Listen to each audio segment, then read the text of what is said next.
Hey guys, what's up and welcome back to the channel. Welcome back to me partially, but y'all already knew and I already put a disclaimer that I'll be gone, okay? Yeah, I'm quite excited to be back for this particular video. If I look that away, I'm making sure the baby is relaxed because baby's sleeping. We're not in baby's nursery, we're in our room. It's just that we've set up everything here and a co-sleeper because no one's gonna do wake ups every night just to go to another room when you can just do it in the room you're sleeping in. It's already tough basics, okay? It's tough waking up when you're used to, you know, a good amount of sleep, but it's fine. Anyway, I'm here to share my birth story. It's a very interesting one, not one that I actually thought that I'd be sharing, but I think it's quite important to share every aspect of what life can really be, you know. And then what else am I, oh, do you guys like my sweater? Maga noodles, you know what I'm saying? That's baby's nickname that we nicknamed her in our belly. So you can call her Noodle, you can call her Essie, you can call her Esina Kosava Makhubo. If you don't know what those names mean, they're all on IG. Yes, we're Natali. Yes, they're all on Instagram because we shared a post of her names and the meanings behind them. Anyway, I don't want to ramble. Let's just get into the story, okay? Please don't forget to subscribe and do what you gotta do. Grab some coffee. It's gonna be an interesting one. Don't know if it's gonna be long, but it will be just my story, all right? Let's get into it. So where we start is, of course, the beginning, all right? Initially, my due date was the 7th of May. That was the due date. Baby was running smaller during the progress of her growth. Yeah, during the progress of her growth was more, just nothing hectic, but something that they had to monitor weekly. And then she caught up with her growth and she was fine, but because of that they had moved my due date to the 13th, which is just a week later, which is fine. So during that time, from the 1st of May, I was like, okay, it's officially wind down time. We're not doing anything, we're not going anywhere. We're indoors, we're preparing and getting ready for this child to come. Got my pregnancy ball, my, you know, just started trying to open up my pelvis because my birth plan was natural. When the gynae asked me why, do I have a particular reason, I was like, honestly, there's no reason, you know, there's no reason as to why. I guess it's just the most natural thing, you know, because honestly speaking, guys, if you go off the bat with an elective C-section, and I hope I'm getting my terms right, when it's elective, meaning you decide that you want to do C-section from the jump, you have to pay it. I think certain medical aids won't cover that. So we are a medical aid, thank God, but I was just like, there's nothing wrong with natural, man. I mean, you're pregnant, that's where your mind goes, right? Yeah, sure. So that was the reason behind us choosing that, or me choosing that particular birth plan. And I again wasn't stuck on it. We had a consultation with our gynae when you have to sign the consent forms, because you have to sign the consent forms knowing the risks of both natural and cesarean. So they make you sign both so that you know, but they know that you're choosing the one, right? So I signed and they took me through the pros and cons of natural, and I was like, no problem. And they're like, if anything happens, are you gonna still push for natural? I'm like, not really. I think the whole point of this is to make sure that the baby is okay, right? It's not really about me. Of course I desire, you know, the push, but it's whatever comes first and whatever makes my baby happy and healthy. So fast forward, the week of the 7th comes. That's my last check-in. The 7th of May is my last check-in at the gynae. What she does is she does a membrane sweep. This kind of helps. This is one of the first things that your gynae or your doctor can do to initiate labor if nothing has started. So baby was getting low in the pelvis, but nothing had begun. So she took her fingers and went, boo, like in my uterus and was like sweeping that thing. Hey, that it was the most traumatic thing. And as a child of God,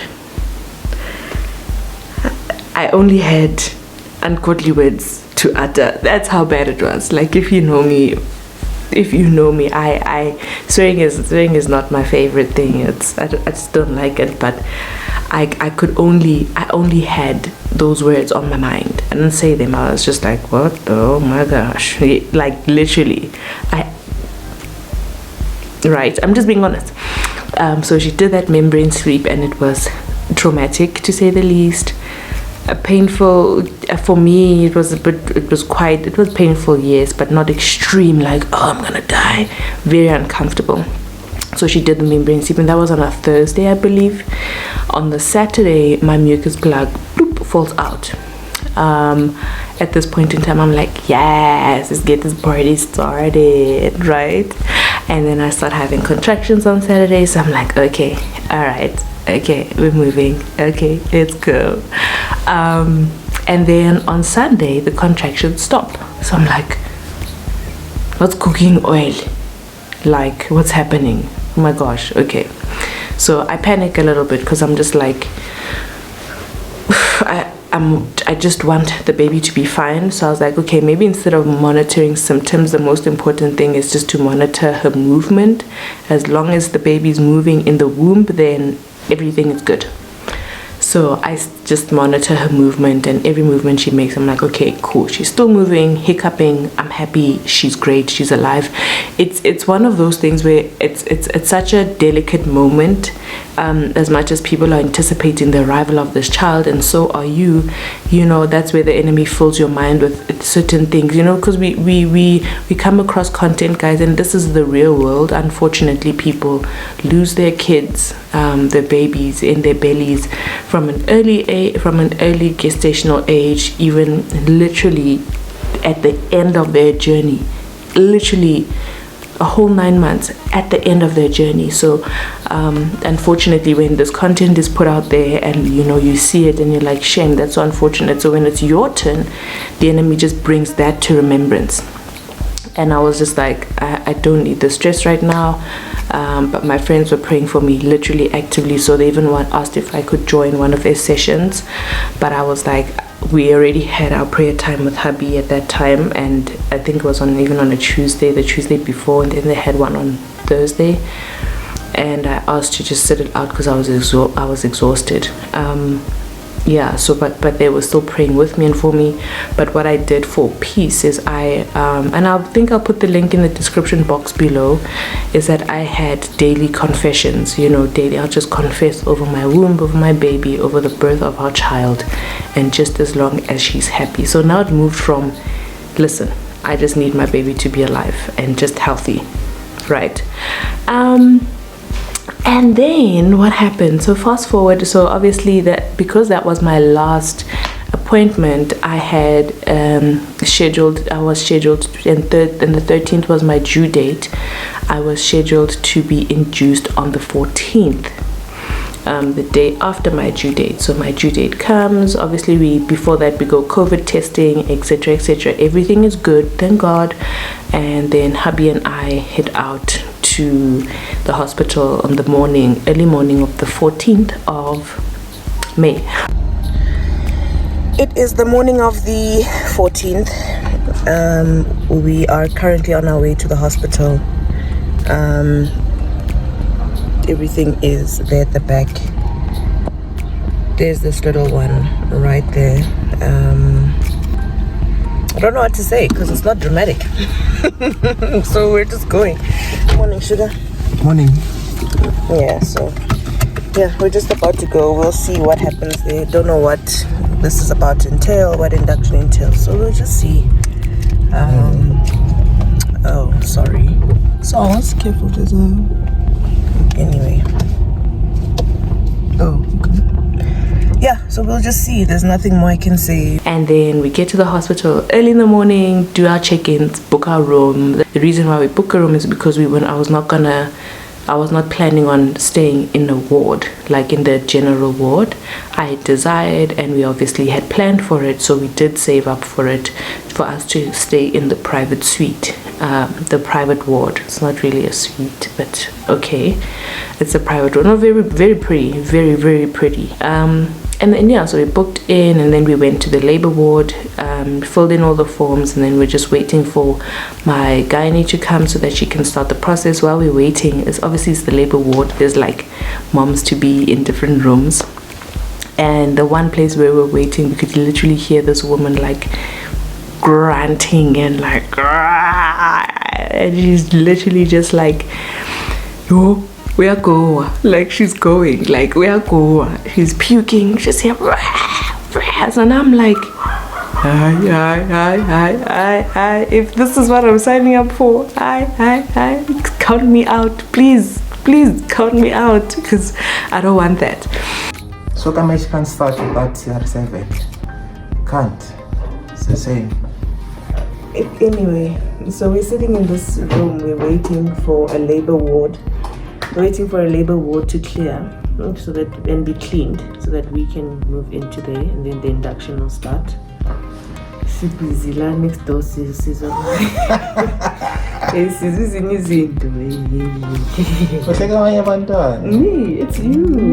It's coming to you. Ukopana Ute, when she was telling us her birth story, because she did that with the patient, with the patient next to her. She laughed. She was laughing. She was like, yes, Salewa. A few hours later.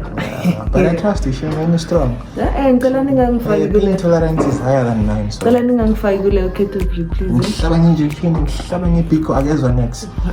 But she's strong. I'm hearing things. Hey, bad daughter. So, but then I need to, we don't choose really what happens to us. So, I digress. Then eventually we get into our ward, we get settled, and my gynae comes in, and the inducing starts. Inducement, I was about to say inducement starts. the inducing starts. So she takes one of the things that I guess I would call it prostaglandin. I like to read on things, so that's not the name of it, but that's what you use to induce, right? So prostaglandin, she takes it. You're supposed to start off with a 2 milligram dose, but the nurse who was helping her was like, we actually can run down and fetch. We only have 1 milligram in the room. So my guy is like, oh no, it's no problem. Let's just start off with the 1 milligram. Obviously 2 being a higher dosage, but 1 milligram being fine. I need to pump. Oh my gosh, sorry. TMI. So they start me off with the 1 milligram, and we're like, okay, cool, let's roll. So the minute they inject the prostaglandin in, oh Jesus, that thing for me, that thing,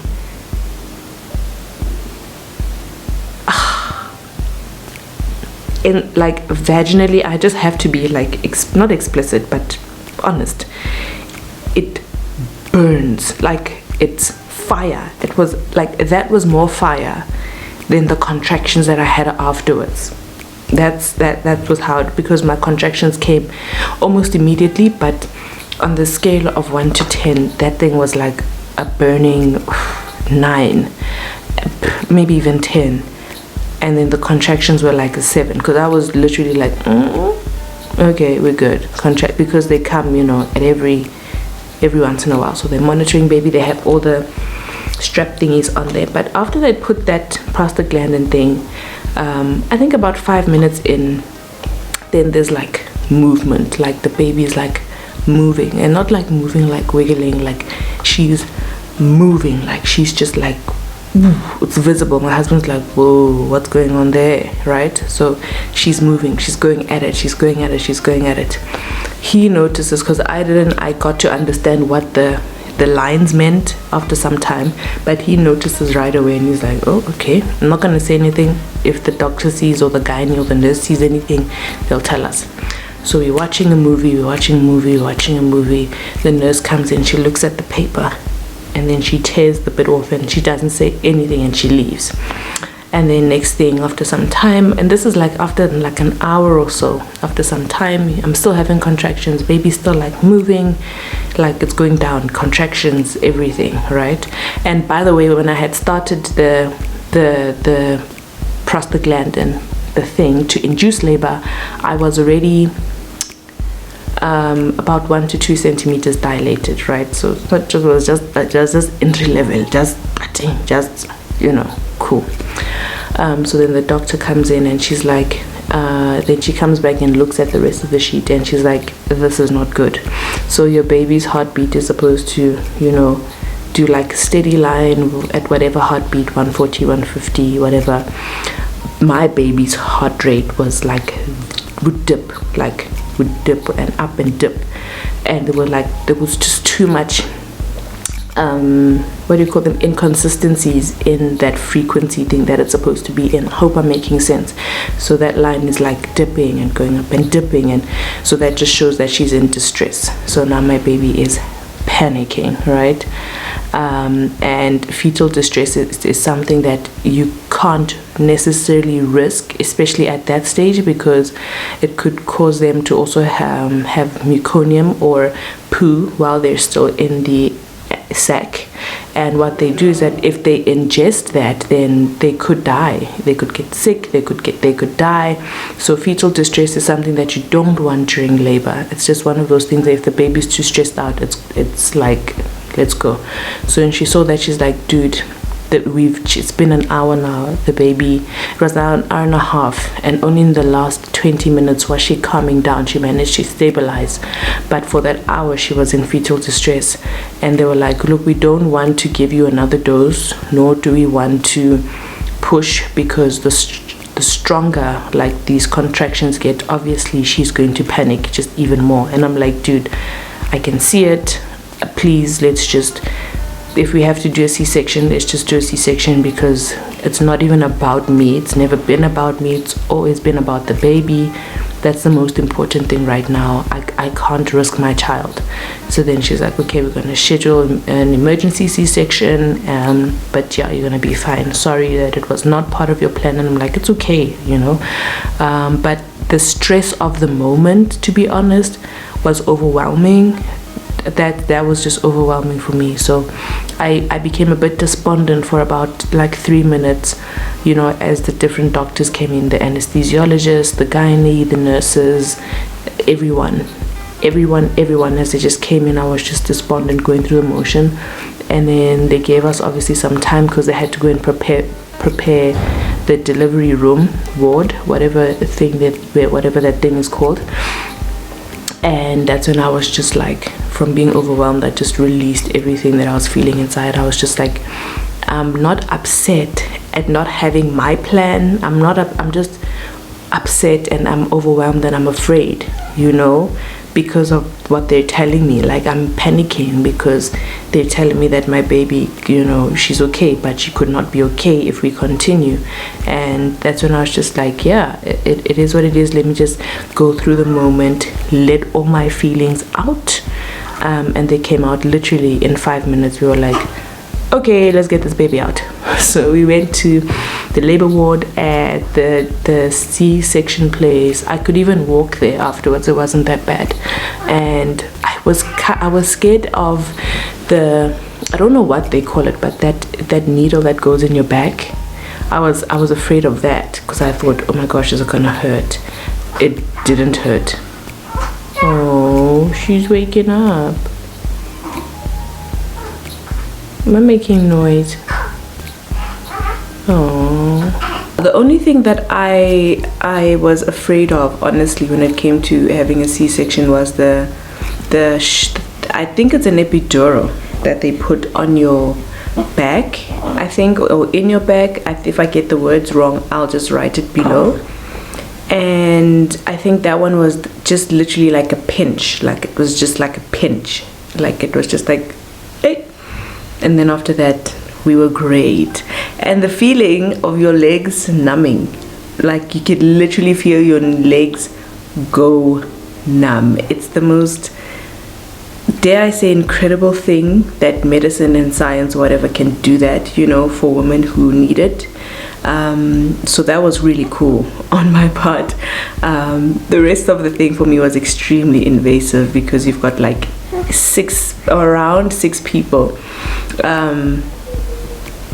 We've got around 6 people, professionals, all around you, gathered around you, and they're checking every part of you, every part. So that for me was just like so invasive. So but yeah, I think that was the biggest thing for me.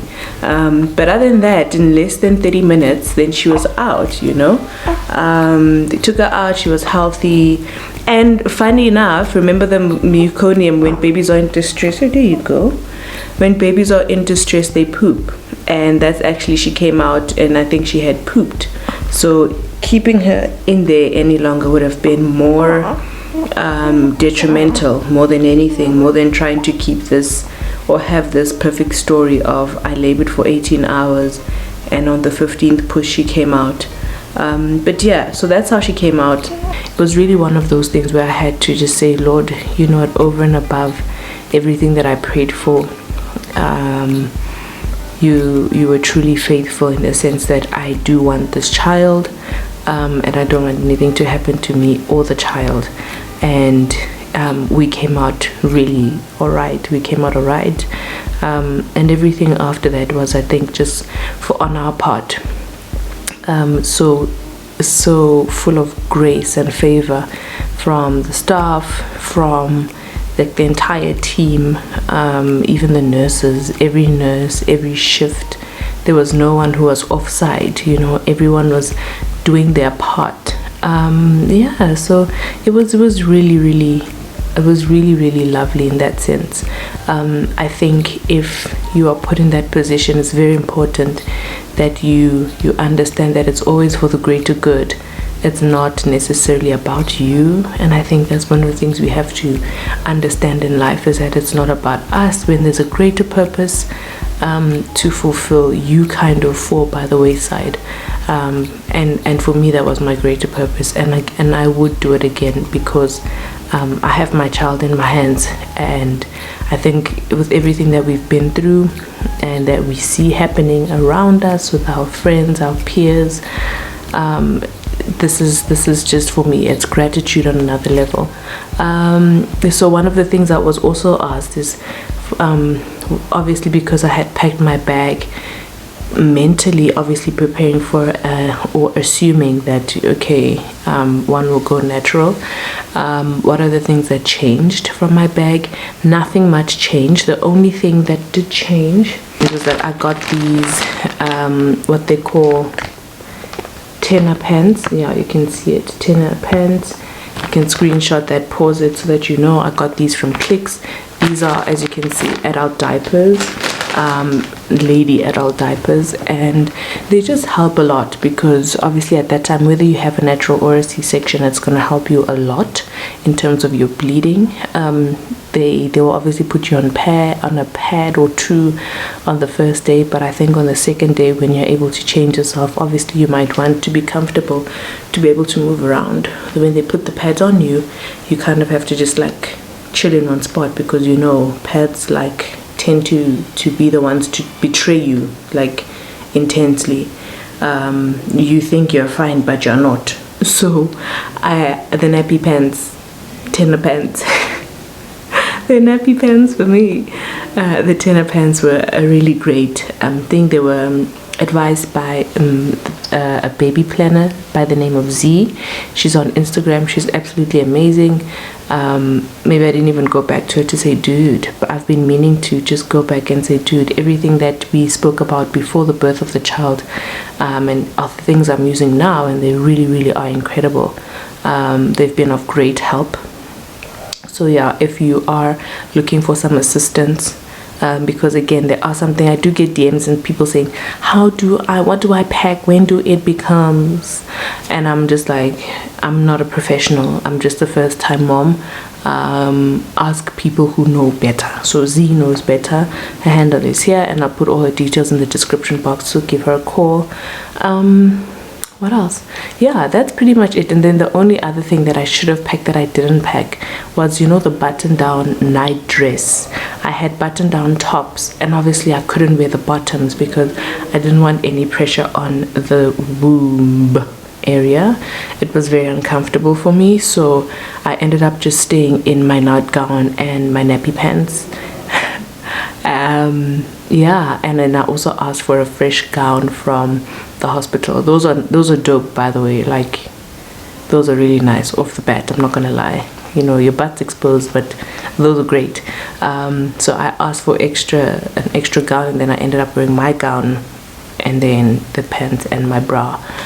That's how I navigated everything. So I would definitely please add a night dress. In fact, just wear a night dress, pack night dresses, pack 1-2 piece. I would suggest pack 1-2 piece, and then the rest of them can be your button down night dresses. That's it, especially if you're going to do a hospital stay, because you're going to be there for 2 days minimum, maybe even max, maybe 2 days max, 2 to 3 days depending on your procedure. And yeah, that's pretty much it. That's pretty much it on my end. In terms of healing, we are great, I thank God. We are good. I haven't been on painkillers. And everything is great. You know, I'm massaging the part just above the scar just to make sure that that area is soft, because you don't want your muscle, your tissue to harden. But that's a story for another day. Maybe I'll post more about that on my Instagram. So yeah, that was my birth story. I think another thing that's important for me is having also a partner, a supportive family, I guess, but also having a supportive partner. I think now I also understand why it is so important and why it's God's desire that we do this, you know, not only in covenant, but in covenant, when we have a partner that, you know, we are living with, who's committed to us, because it's a process that is so open, so gory. No stone is left unturned, and you need all the support, especially as a mom, in whichever way, shape or form. You need all the support, whether it's taking care of the child, or taking care of yourself. And I saw my husband step up in ways that amazed me. I always thought when we were dating, you know, there was a scenario where someone said, you know, my girlfriend was on their period and it got really messy, that she ended up, you know, like being she ended up bleeding all over the place, and I washed her underwears for her and put her in bed and got her new this and new that. And I was like, would you do this? And he was like, yeah, do this. And I was like, it's the lies for me. But years later, now that we're married, I literally see it, and I've seen it, and I thought I'd go into detail, but I thought, why not just keep those moments sacred? You know, he just know that he did the most. I never had to change a nappy. Now that he's back at work and paternity leave is over, unfortunately it's only like 10 days or so, or like 7 where he works, I guess. I never had to change a nappy. I think I only changed it like twice or thrice. That's because he went to the shops. But other than that, he was on the ball from the minute this child came out. And even now, every time she wakes up at night, I feed, he burps and puts her back to sleep. That's how we do it. So I really do encourage you that if you're gonna start this process, I think it's best if you can, you know, things happen in life, but if you can, make sure that you have someone who will support you, who will be very present, who will love on you, who will love on the child, who will love on this process, you know, and support you emotionally, physically, mentally through this journey. Someone who won't be a burden. And yeah, that's all you need. If you're a husband, you know, understand that this is what we go through as women, and be present, you know. be there. If she says, please can you pass me a sanitary pad, or please can you pass me painkillers, bring them, you know, with the water, you know. But yeah, the support from family, the support from hubby has been absolutely amazing, and then as well the support from friends. And I think because they do it at a distance, it's great for your mental health, in some sort of way, emotionally, your emotional state, I guess. But physically, your family and your partner are top 2 and not 2. So that was my experience. Hope that you guys enjoyed that, learned a lot from it, took something from that. You're welcome to share your experience below. And yeah, man, I'll catch you guys in the next one. Don't know what the next one will be, but we'll take it bit by bit. Tell your friends, tell their friends, tell their friends, tell their friends. You know the deal. Bye.